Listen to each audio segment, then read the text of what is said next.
Welcome back to Great Day. The idea of breaking bread has a religious meaning, but it's also a way of bonding and sharing a meaningful connection. From tea time to full sit-down dinners, food has played a central role in diplomacy at the White House for about 231 years. Alex Prud'homme serves a portion of his history in the new book, Dinner with the President, Food, Politics, and a History of Breaking Bread at the White House. And he joins us now. Good morning. Good morning.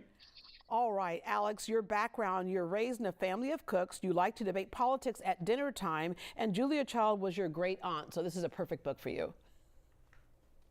It's true. I was kind of born to write this book, and it was really fun to do, and it's fun to talk about. Yeah, you had so many adventures. You've traveled the world. You've experienced different cultures, different food, different forms of politics. But your writing career kind of began when you were doing magazines and books. An article that made you famous was by Seinfeld, The Soup Nazi.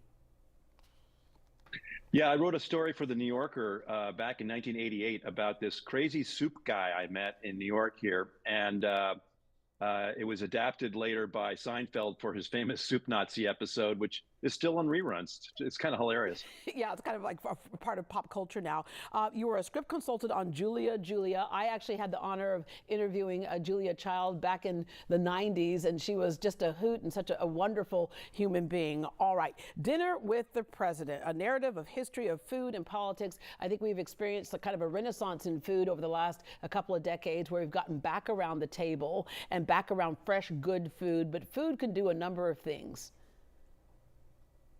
That's right. I mean, food can be something that brings us together, but it can also divide us because food is a very political subject. And when you tell people how to eat and what to eat and when to eat, they get their backs up. And so it's a very interesting subject, and it involves everything from the president's personal fitness and diet and tastes, up to local politics, global diplomacy, climate change, war, you name it. Food is an umbrella subject that covers a lot of different things. Yeah, and the state of what you're in at that time. For example, Washington starving troops at Valley Forge in 1777. Yeah, I mean, these poor guys, they were being beaten by the British. They retreat to Valley Forge, which is a beautiful spot 30 miles west of Philadelphia, where the British were. And that winter of 1777 was very cold, and a lot of his troops were starving, and they were foraging for mushrooms and whatever they could find. And they were told that there was no food there, but they ultimately discovered that there was plenty of food. It's just that the local shopkeepers and farmers were hiding it and selling it to the British, who paid better.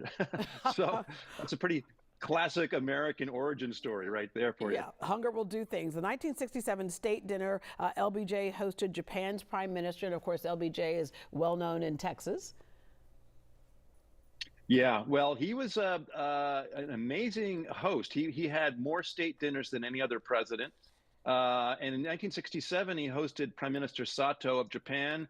It was the height of the Vietnam War. There was a lot of strife across the country here.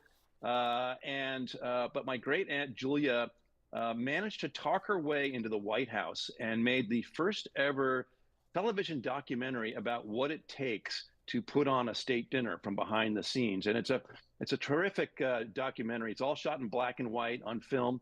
You can see parts of it online. It's called White House Red Carpet. I highly recommend it. And it just shows you that these dinners are a massive undertaking and are very significant politically, diplomatically, and culinarily. Yeah, and some are fit for royalty. The 1976 state dinner with Gerald Ford hosted Queen Elizabeth, and that was during the bicentennial. That's right. So, yeah, I mean, the bicentennial was a huge event, and the Fords, Gerald Ford was running for re-election against Jimmy Carter, and he hosted this fabulous dinner on the White House lawn under a big white tent, and Julia returned with her cameras to document this amazing event. And then right before the dinner was to start, a terrible rainstorm swept off the Potomac River, knocked down the TV cameras, soaked Julia, made puddles in the lawn. They finally got it going again, and Bob Hope's jokes weren't too funny. When the Queen was dancing with President Ford, the band struck up "The Lady as a Tramp" by mistake. And then the captain and Tennille were the entertainment that night, and they were kind of warbling about muskrat love, which Julia deemed and love will keep rather us together. unqueenly. Yeah, love will keep us together. It worked out. With Richard Nixon, it was interesting because it's that kind of that trickle down effect. He preferred to rush meals. In fact, one of his favorite meals was just kind of some cottage cheese, bland cottage cheese. But when he flew to Beijing, China, he ate an elaborate banquet with chopsticks, and that set off a whole opening of Chinese restaurants in our country. Yeah, this was a law of unintended consequences. Literally every day for lunch, Nixon would have a little dollop of cottage cheese. Sometimes he'd dress it up with some pineapple or a ketchup or something. But he did the unexpected. He went across the world to a quote unquote exotic place. And he trained himself to use chopsticks because he knew the TV cameras were going to show him. And he was he was not a coordinated man, but he learned how to use them pretty well. And it made him look presidential and as a global statesman. The fact that he could sit there eating, strange foods like chicken gizzards with chopsticks, and it certainly helped his reelection chances.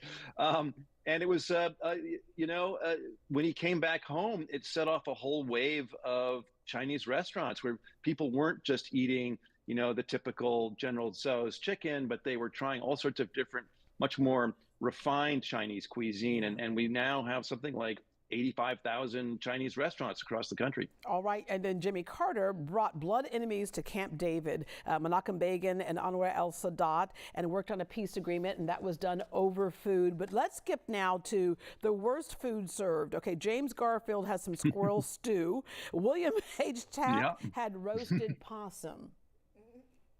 Our heaviest president. Yep. He liked to roast those possums up. And he would have steak sometimes 3 times a day. He got himself up to 350 pounds.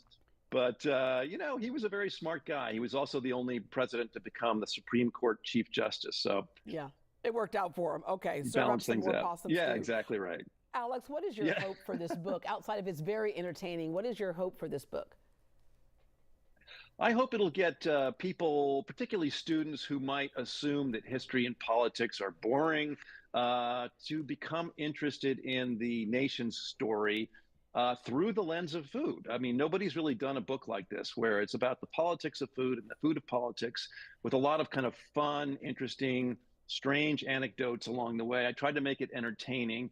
The chapters aren't too long, but they give you a real insight into the presidents as human beings and also the evolution of the country, like you said, from George Washington starving at Valley Forge all the way up to, Trump and his burgers and Biden and his ice cream. And that narrative arc tells you a lot about the modernization of the country. And of course, Bush, who hated broccoli. All right, I'm going to round out with this. When Julia Child was on the show, she was cooking and she had this bottle of like Cabernet and she poured a little bit in there. I said, no, Julia, you got to pour more. So I pushed her hand to pour more. She goes, no, darling. She slapped my hand. She goes, no, darling, you don't put that in there. You put it here.